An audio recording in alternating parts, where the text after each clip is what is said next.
Hello everyone and welcome to Astroneer Update 19. Now there is some awesome things that are coming out with this update, so we gotta hop right into it because there is a lot to cover. Now this update is going to be releasing with some big power changes, a little bit of missions guidelines, and then a few UI changes that we'll cover and talk about in a little bit of details, and this will come out tomorrow as of release of the video.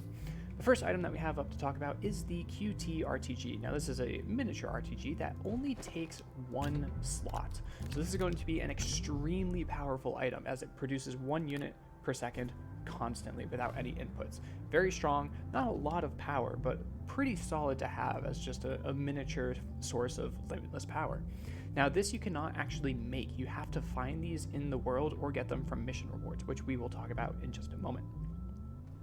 Now the next two items that we have to talk about are the large solar panel and the large wind turbine, both of which you can print from a medium printer for an aluminum alloy, a glass, and a copper in the case of the large solar panel, and a ceramic in the case of the wind turbine, which is kind of cool to see that it's consistent with some of the medium recipes and even some of the smaller recipes of using glass for solar and ceramic for the wind turbines. I kind of like the continued theme there, also because it kind of adds a little bit of realism to the mixture. But you will need to research these, so the large solar panel will cost 4,000 bytes, and the large wind turbine will cost 3,500. Now these recipes are not cheap, but given the fact that you do need aluminum alloy, you will at least have visited another planet by the time you can actually feasibly craft these utilities. And the reason being is because they also actually produce quite a lot of power. The large solar panel produces 8 units per second, and the large wind turbine produces 10. So this is going to be for reasons why, which I will discuss in just a moment, but there's a significant power bump with these items. And I think that they're going to see a lot of use in the mid to late type of game as you start to be able to craft these quite heftily and create just a whole bunch of them. You'll be able to create large wind turbine farms, large solar panel farms. But why would you do that when we have our final item, which is the big spinny boy? Why would you make such large farms of the large utilities when you can make the XL wind turbine? Now, as you can see, the XL wind turbine creates 17 units per second, and it actually is a really sweet deploy and collapse animation that I really like a lot, honestly. Now this guy, you once again will also need to research for 4,500 bytes, and it comes out of the large printer, so that means you're going to have to supply an iron, a ceramic, a graphene, and an aluminum. Now this is actually not that difficult of a recipe either. All three of these items, in my opinion, don't have super difficult recipes. The aluminum alloy is the biggest challenge when it comes to the large wind turbines and solar panels, but by the time you go to another planet and you have a chemistry lab, you should have all of the resources that you need to start cranking these out. As for the XL wind turbine, you do need graphene, which is also going to be a little bit annoying, but for that it's just hydrazine and a little bit of graphite, which you can very easily find in the mountains or the forest biomes. You will also need an iron, so you might need to go to a separate planet and all that type of stuff, but ultimately, I would not be surprised if a lot of people start farming out a huge amount of power with these XL wind turbines, because they produce, yes, 17 units, which is a lot, but also because they're not super expensive to make, and you can connect them to the base directly. You don't need to put them on a platform, so there's no use to spend your resin making an item that can actually hold this wind turbine when you can just basically connect it directly. I think that this is probably one of my favorite items that came out of this update. Also, as I have already touched upon, because it has a really sweet animation and it just looks awesome. The sad thing I will say about the XL wind turbine, however, is that you cannot connect a winch to the actual blades. So for anybody that was thinking on having some fun of connecting a winch and seeing the spin and sending you spinning like a carousel, that unfortunately does not happen. So sorry, but I hate to burst your bubble and tell you that that is the case. The reason that all of these are producing a significant amount of power is because accompanying these new items, we are seeing a lot of power changes with some of the main functional tools. Now, the most notable ones is that the smelting furnace, the atmospheric condenser, the chemistry lab, large printer, and a couple other type of things are seeing a power increase. So they're going to require a little bit more power to run. As you can see, the atmospheric condenser is drawing a hefty 20 units per second. Now this also affects the shredders and whatnot and a couple other items, and I believe the soda centrifuge was also one of them. And I'm not going to cover all of them in detail, but those are something to keep in mind. With that being said, however, all of the, most at least, of the other power generation items are also seeing an increase. So the medium wind turbines are now producing 5 units per second, the small are producing 1.5, and then the small generators are actually producing 2. So we are seeing an increase pretty much all around the board of power to make it so that you need to require more, but you're also going to be producing more. Just a couple balance changes to make the game flow a little bit better. Now, the next key feature that I'm going to talk about are missions. Now, missions can be accessed from 3 different primary locations. You can access them from the landing pad that you basically start with as soon as you hop out of your first landing shuttle after you launch out of the space station. You can access them from your backpack by clicking on the mission log new little widget thing, which is directly across from your research kind of tablet thing, or you can access it from the new UI menu, which I will be talking about in just a little bit.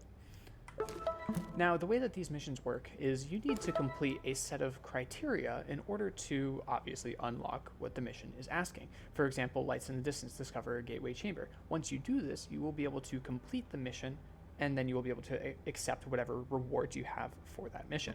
Now, the first one, Planetfall, pretty much everybody is going to have this completed, and this is going to give you an oxygenator and a small printer. So I'm going to complete this mission, and all the resources are going to get dumped to this landing pad. So if you complete a mission while you're out, you won't be able to actually accept the rewards unless it's like bytes or something like that, just because you won't actually be near a landing pad as such.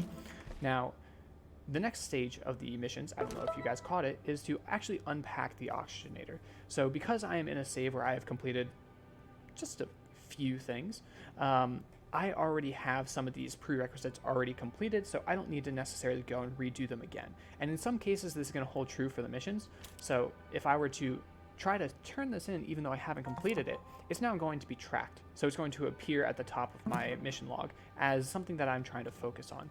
And in completing it, it's going to give me a whole bunch of little notifications right down here, because there are many things that I've already done in this game. So it's going to give me breathing space, but then I already completed breathing space and all this other stuff. So it's just going to kind of keep spamming me a little bit.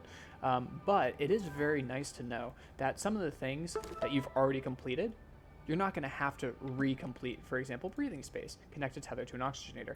I've already got that, so I don't really need to focus on redoing it again. But some of the new missions, like gather compound and gather resin, you're going to have to do again, because even though I already have done so, it doesn't have any of the progress tracked, but the physical states of the game, like connecting a tether to the oxygenator, it will auto update, which is very nice to know. Now, I'm not going to go through these and collect all these and whatnot and everything like that, but essentially this is going to be one of those locations where you can get the QT RTGs from, and you can see the ready to collect tethers and then bytes. Bytes you can get at any time, but tethers you're going to have to grab from your actual launch pad, and the QT RTG will be included in that for some missions in particular. Now, the cool thing about these missions is these missions are going to span across the entire game. So I don't want to spoil anything or share anything that people might want to experience for themselves, but the mission log is going to be a great guide. It's going to be useful to get a couple of extra items here and there in case you need them. They're not going to be super powerful, but they'll help along the way. And they're gonna guide new players, people who might not be the most experienced, might not be exactly sure what to do, might not know what the gateways are or anything like that. It's going to do a very, very nice job of walking players through what needs to be done if they're playing it for the first time or anything like that.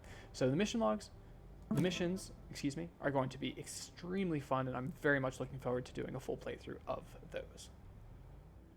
Now, some of the final things that I have to discuss mostly pertain to UI changes and whatnot, as well as a couple of secret things, which I'm not going to express fully, but I'm going to give a little bit of a hint on so that we can at least let some player discovery happen as well. Now, the first significant UI change is this little tiny mini select wheel. We have research catalog, we have the mission log, and we also have the brand new compass. Now, previously when you hovered over your little Astroneer, you got like a northeast southwest type little thing, and now we have a fully built out, wonderfully looking UI compass. Now, this will point out some of the key landmarks that you have around you, such as your rover, your shuttle, up to 10 of the nearest beacons, as well as a gateway chamber. Now, as I said, for the key features such as your habitat, your shuttle, and your rover, they will only display the closest. So as I move over here, I get closer to a different rover and different shuttle, so it will display those primarily. And then as I move back over here, I'm going to get closer to a different rover and shuttle, and even still a different gateway chamber, so that's going to hop on over here. So it only displays the nearest of those, but I believe it displays up to the nearest 10 beacons with their color as well. So you do kind of just need to keep that in mind, and I do have most of them stacked on one another, so that's why it's just not the easiest to see explicitly. But yeah, even still, this compass, you bring it up with the R key, at least on Windows, or what you can do is you can tap it to open or close the most recent item that you have selected from that wheel, which is very, very cool, very, very, very, very useful. Now, the other thing is you now have 8 emote slots. So if we go to the brand new cosmetic selection tab, if you go to emotes, you now have 8 different slots. So I have this one equipped in 4, this one equipped in 6, and so forth. You have 8 different slots you can choose between, and those are 1, 2, 3, 4, 5, 6, 7, and 8 on Windows at least. Now you also have this brand new outfits capability. I'm not too sure how many outfits are going to be actually released with the update, but you can click on this and you can save everything that you're currently wearing. So say we went and we hopped into the lovely bubble suit, gave him a nice gold visor, and we selected a bright orange palette. If we wanted to save this, we can now save our outfit, and then we could also hop back to our other one really quick, or we could hop back to this one and whatnot. And it's a very, very nice feature if there's a lot of outfits that you like to switch between or whatnot. I pretty much stay in Wanderer Blue flight suit all day long. But that being said, if you really like to play with the cosmetics and whatnot, that's a very, very cool tool to save what you like the most without having to re-equip them every single time. Now, one of the other kind of secreter factors is I chose this save for a particular reason, because this is a save that I worked on in survival to basically get a large canister filled with every resource. You might be wondering, why did I choose this save?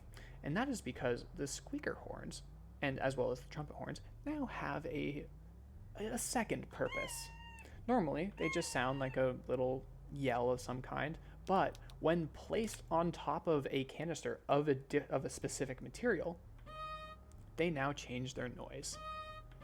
And they change their noise consistently. So it's not going to be a little bit of a random change. Sometimes for like the larger horns, they can sometimes have 1 or 2 different note differences. They are now different based on the material that they are on top of.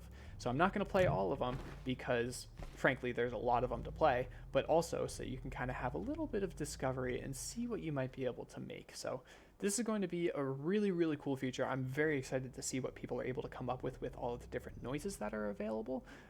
And even better than that, it also works on gas canisters. So over here I have helium, and this is a very, very loud squeaky noise. So there's a lot of different tools that you can play with these. These are going to be super cool, and I'm sure people are probably going to make some music of some kind. It's going to be kind of wild, but I'm very excited to see that.